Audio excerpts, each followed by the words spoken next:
Primeira carta de Paulo aos Coríntios, capítulo 15. Agora, irmãos, quero que lembrem do evangelho que eu anunciei a vocês, o qual vocês aceitaram e no qual continuam firmes. A mensagem que anunciei a vocês é o evangelho, por meio do qual vocês são salvos, se continuarem firmes nele. A não ser que não tenha adiantado nada, vocês crerem nele. Eu passei para vocês um ensinamento que recebi e que é da mais alta importância. Cristo morreu pelos nossos pecados, como está escrito nas Escrituras Sagradas. Ele foi sepultado e no terceiro dia foi ressuscitado, como está escrito nas Escrituras Sagradas. E apareceu a Pedro e depois aos 12 apóstolos. Depois, apareceu de uma só vez a mais de 500 seguidores, dos quais a maior parte ainda vive, mas alguns já morreram. Em seguida, apareceu a Tiago e mais tarde a todos os apóstolos. Por último, depois de todos, ele apareceu também a mim, como para alguém nascido fora de tempo.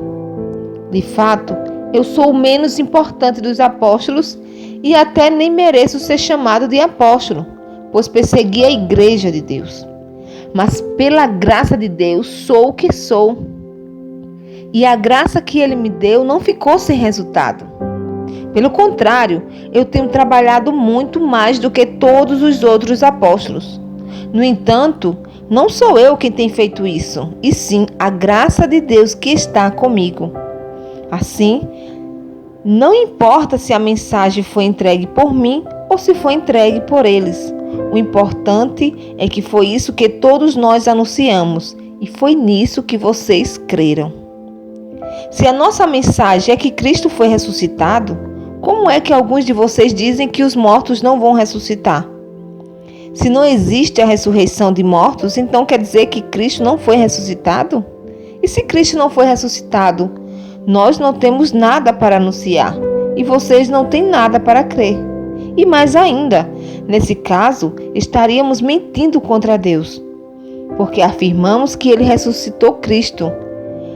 Mas, se é verdade que os mortos não são ressuscitados, então Deus não ressuscitou Cristo. Porque se os mortos não são ressuscitados, Cristo também não foi ressuscitado. E se Cristo não foi ressuscitado, a fé que vocês têm é uma ilusão e vocês continuam perdidos nos seus pecados. Se Cristo não ressuscitou, os que morreram crendo nele estão perdidos. Se a nossa esperança em Cristo só vale para esta vida, nós somos as pessoas mais infelizes deste mundo. Mas a verdade é que Cristo foi ressuscitado. E isso é a garantia de que os que estão mortos também serão ressuscitados. Porque assim como por meio de um homem veio a morte, assim também por meio de um homem veio a ressurreição. Assim como por estarem unidos com Adão, todos morrem, assim também, por estarem unidos com Cristo, todos ressuscitarão. Porém, cada um será ressuscitado na sua vez, Cristo o primeiro de todos, e depois os que são de Cristo quando Ele vier. E então virá o fim. Cristo destruirá todos os governos espirituais, todas as autoridades e poderes e entregará o reino a Deus, o Pai. Pois Cristo tem de reinar até que Deus faça com que ele domine todos os inimigos. O último inimigo que será destruído é a morte.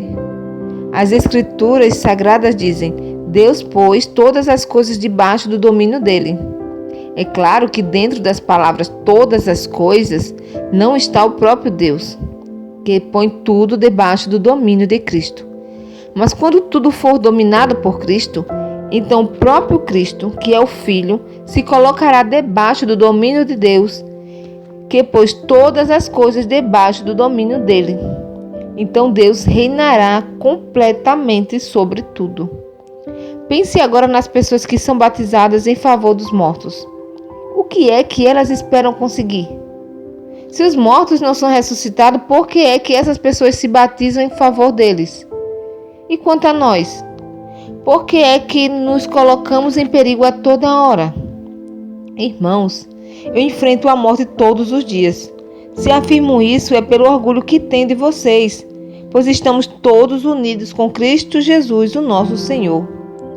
Aqui em Éfeso, eu lutei contra inimigos como se lutasse contra animais selvagens. E se fiz isso somente por interesses humanos, o que foi que eu consegui com isso? Se é verdade que os mortos não são ressuscitados, façamos o que diz o ditado: comamos e bebamos, porque amanhã morreremos. Não se engane, as más companhias estragam os bons costumes. Comecem de novo a viver uma vida séria e direita e parem de pecar. Para fazer com que vocês fiquem envergonhados, eu digo o seguinte: alguns de vocês não conhecem a Deus. Mas alguém perguntará: como é que os mortos são ressuscitados? Que tipo de corpo eles vão ter?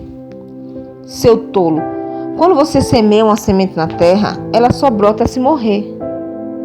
E o que foi semeado é apenas uma semente, talvez um grão de trigo ou outra semente qualquer, e não o corpo já formado da planta que vai crescer. Deus dá a essa semente o corpo que Ele quer e dá a cada semente um corpo próprio. E a carne dos seres vivos não é toda do mesmo tipo. Os seres humanos têm um tipo de carne, os animais outro, os pássaros outro e os peixes ainda outro. Há também os corpos do céu e os corpos da terra. Existe um tipo de beleza que pertence aos corpos celestes e há outro que pertence aos corpos terrestres. O sol tem o seu próprio brilho, a lua outro brilho, e as estrelas têm um brilho diferente. E mesmo as estrelas têm diferentes tipos de brilho.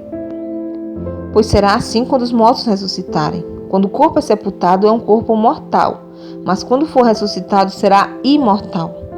Quando ele é sepultado, é feio e fraco, mas quando for ressuscitado, será bonito e forte. Quando é sepultado, é um corpo material, mas quando for ressuscitado, será um corpo espiritual. É claro que se existe um corpo material, então tem de haver também um corpo espiritual. Porque as Escrituras Sagradas dizem: Adão, o primeiro homem, foi criado como ser vivo.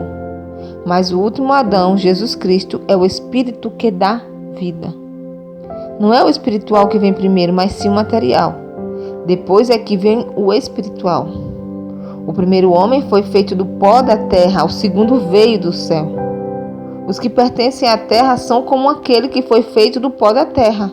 Os que pertencem ao céu são como aquele que veio do céu. Assim como somos parecidos com o homem feito do pó da terra, assim também seremos parecidos com o homem do céu. Meus irmãos, o que eu quero dizer com isso? O que é feito de carne e de sangue não pode ter parte no reino de Deus. E o que é mortal não pode ter a imortalidade. Escutem bem este segredo. Nem todos vamos morrer, mas todos nós vamos ser transformados. Num instante, num abrir e fechar de olhos, quando tocar a última trombeta, ela tocará, os mortos serão ressuscitados como seres imortais e todos nós seremos transformados. Pois este corpo mortal precisa se vestir com o que é imortal. Este corpo que vai morrer precisa se vestir com o que não pode morrer. Assim, quando este corpo mortal se vestir com o que é imortal, quando este corpo que morre se vestir com o que não pode morrer, então acontecerá o que as Escrituras Sagradas dizem. A morte está destruída, a vitória é completa. Onde está a morte, a sua vitória? Onde está a morte, o seu poder de ferir? O que dá à morte o poder de ferir é o pecado. E o que dá ao pecado o poder de ferir é a lei.